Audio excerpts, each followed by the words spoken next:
hari, tokoh besar bernama Imam Hasan Al-Basri tengah berjalan di pasar kota Basrah.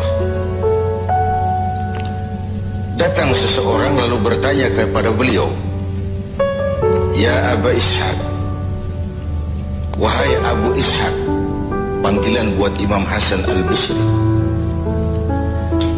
Katanya dalam Quran itu, "Ud'uni astajib lakum." Berdoalah kepadaku, aku akan jawab doamu. Mintalah kepadaku, aku akan penuhi permintaanmu. Begitu janji Allah dalam Quran. Lah kami ini, kata si orang tadi, sudah lama berdoa kepada Allah. Sudah banyak kali kami memohon kepadanya. Wah, kok sampai sekarang doa kami nggak dijawab-jawab, nggak pernah dikabulkan. Ini bagaimana? Katanya berdoa, aku kabulkan. Sudah lama kami berdoa. Kenapa nggak pernah dikabul-kabulkan? Apa doa kami salah pasang? Apa Tuhan pas kebetulan nggak dengar?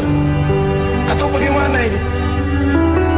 Imam Hasan Al-Basri senyum lalu menjawab, "Ya ahlal Basrah, hai penduduk Basrah, hatimu mati. Dari hati yang mati, bagaimana mungkin doa akan terjawab? Tidak ada getaran yang menyebabkan channel kepada Allah itu nyambung. Tidak ada. Dari hati yang mati, doa tidak mengeluarkan getaran untuk sampai kepada aras. Hatimu mati, maka doamu tidak dikabulkan." Kita renungkanlah jawaban ini. Sederhana, doa tidak didengar Tuhan, permohonan tidak dikabulkan olehnya. Tapi kalau kita mau menukik kepada renungan yang lebih jauh, kemalangan apa yang lebih besar selain daripada kalau Allah sudah berpaling kepada kita dalam hidup ini? Permohonan tidak didengar, doa tidak dikabulkan, Allah sudah masa bodoh dengan kita. Kemana lagi langit tempat kita bernaung? Kemana lagi bumi tempat kita berpijak? Kalau Allah sudah berpaling dalam hidup ini kepada kita, itulah kemalangan yang paling besar dalam hidup ini. Sementara kita berleha-leha, menurut kita kemalangan itu kehilangan jabatan, kemalangan itu kehilangan harta benda, kemalangan itu adalah kehilangan orang yang kita sayangi. Allah berpaling dalam hidup kita, tidak pernah kita melakukan evaluasi.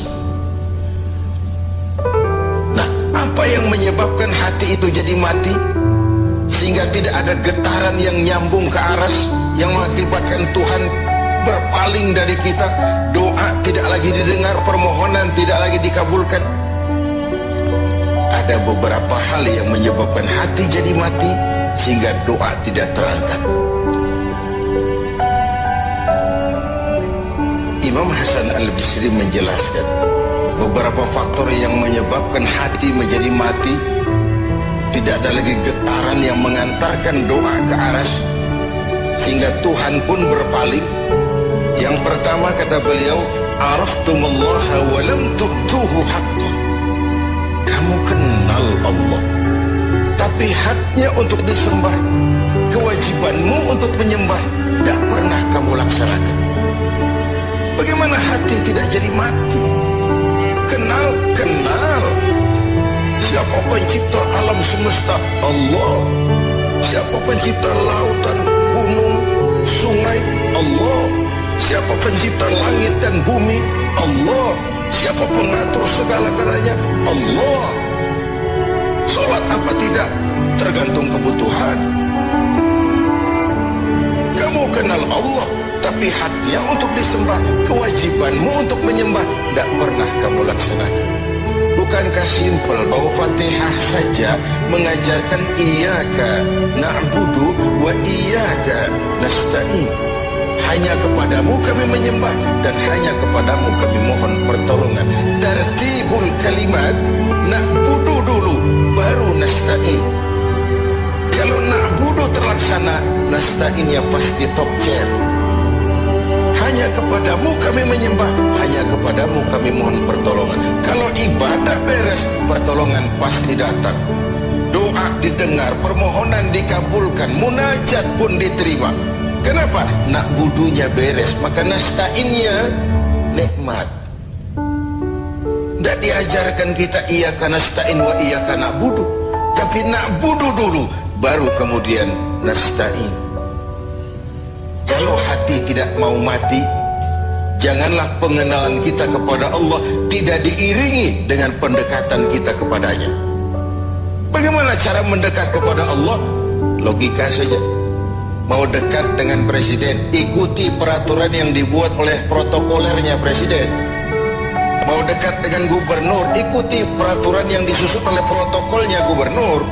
Tidak bisa mau dekat dengan gubernur bikin peraturan sendiri. Mau dekat dengan Allah bikin metode sendiri. Dengan jalan ngelamun, duduk madep ngidul, bengong 4-5 jam lalu mau dekat dengan Allah. Mau dekat dengan Allah, ikuti cara yang sudah diatur oleh Allah melalui utusan-utusannya, bukan dengan cara membuat sesuatu sendiri. Ini yang pertama. Lalu yang kedua, yang menyebabkan hati jadi mati, qara'tumul Qur'an walam ta'malu bih. Kamu baca Al-Quran, kamu dengungkan Al-Quran, kamu sanjung Al-Quran, walam ta'malu bih, tapi isinya, ajarannya tidak pernah kamu laksanakan. Isinya, ajarannya sering malah diinjak-injak. Bukankah kita hidup di satu zaman di mana tuntunan sudah menjadi tontonan, dan tontonan sering dianggap sebagai tuntunan? Bukankah kita hidup di satu masa di mana orang yang jujur dikhianati dan pengkhianat malah diberikan amanah? Bukankah zaman ini sudah terjadi pergeseran nilai yang sedemikian rupa? Kita baca Al-Quran, kita musabakohkan pula bacaannya, tapi isinya, ajarannya tidak pernah kita laksanakan, bahkan nyaris sering kita injak-injak. Hati jadi mati. Sama dengan kalau kita dikirimi surat oleh seseorang yang sangat kita kagumi. Kita baca surat itu siang malam, kita ceritakan kepada orang, saya dikirimi surat oleh orang yang sangat saya kagumi.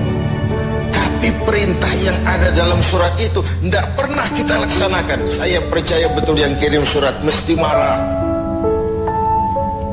Kau baca itu penting supaya kau ngerti apa isinya, tapi setelah kau ngerti mau ia laksanakan. Begitu Al-Quran diturunkan kepada kita, kamu baca Al-Quran tapi isinya tidak pernah kamu amalkan. Bagaimana hati tidak akan menjadi mati karenanya?